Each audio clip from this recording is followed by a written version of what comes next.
Magandang umaga mga kaibigan. So sa pagpapatuloy po ng ating gender identity issues, isa na namang kaso ang ating pag-uusapan kung saan ay pinayagan ng Korte Suprema na magpalit ng gender at ng pangalan ng isang tao. Kung doon po sa naunang kaso na aking tinalakay tungkol kay Silverio versus Republic of the Philippines ay hindi pinayagan ng Korte Suprema yung pagpapalit niya ng gender at ng kanyang pangalan. Ito po, sa isyong ito ngayon ay pinayagan naman ng Korte Suprema. Bakit kaya? Talakayin po natin yung issue ni Jennifer Kagandahan versus Republic of the Philippines. So ang tao po dito na nag-request ng petition for correction of birth certificate, particularly on gender and the name change, ay si Jennifer Kagandahan. Ang problema po naman kasi talaga dito or ang issue is that si Jennifer Kagandahan, nung siya ay ipinanganak, meron siyang tinatawag na CAH or yung congenital adrenal hyperplasia. Ito yung kaso ng mga ipinapanganak na merong parehong gender ng babae at lalaki. So, nung ipinanganak siya, mas dominant yung female gender niya kasi nakitaan nga siya na meron siyang gender ng babae at medyo maliit yung sa gender ng lalaki. So, dun sa birth certificate niya, ang na-record ay ginawa siyang female and at the same time, yung kanyang pangalan ay pambabae din. Ito ay Jennifer.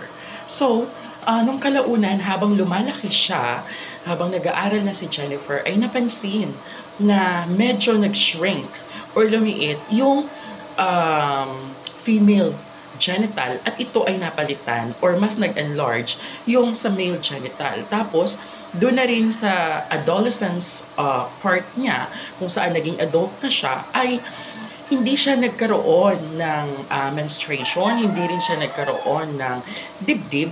So, medyo nawala na talaga or nag-shrink totally na yung kanyang female part. At ang naging dominant ay yung male part kung saan sa isip at sa puso sinasabi niya na lalaki talaga siya.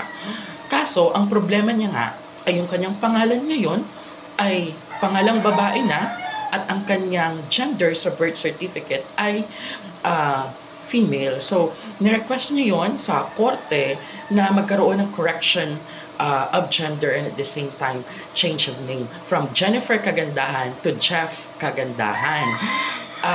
Ang nangyari, inapprove naman ito ng korte. So, pinayagan siya na palitan yung kanyang pangalan to Jeff Kagandahan and at the same time yung kanyang gender into male. Kaso, syempre, may mga publication kasi yon. So, nakita ng Office of the Solicitor General, alam naman natin na ang Office of the Solicitor General ay ang abogado ng Pilipinas.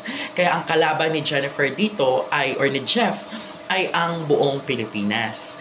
So, ayun, umakyat sa Court of Appeals, umakyat ito sa Supreme Court, at dun nga na patunayan na yung pagkakamali sa pagsulat ng pangalan at the same time yung pag-decide ng gender ng isang tao dahil sa kanyang kondisyon na CAH na tinatawag or yung congenital adrenal hyperplasia na pagkakaroon ng dalawang kasarian nung ipinanganak. Siyempre, hindi naman natin ma-determine yung totoo niyang identity kung babae ba siya o lalaki because meron sila pareho.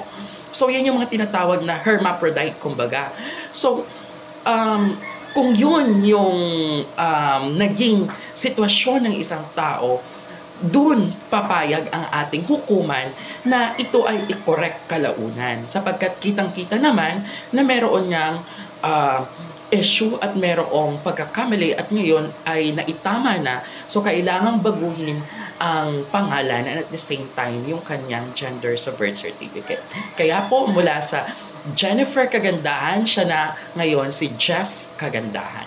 Yun lamang po at maraming salamat. Naway may natutunan na naman tayo sa araw na ito at kung nagustuhan po ninyo ang aking videos ay maaari lamang pong paki-follow ang aking page at paki-subscribe sa aking YouTube channel. Maraming salamat po.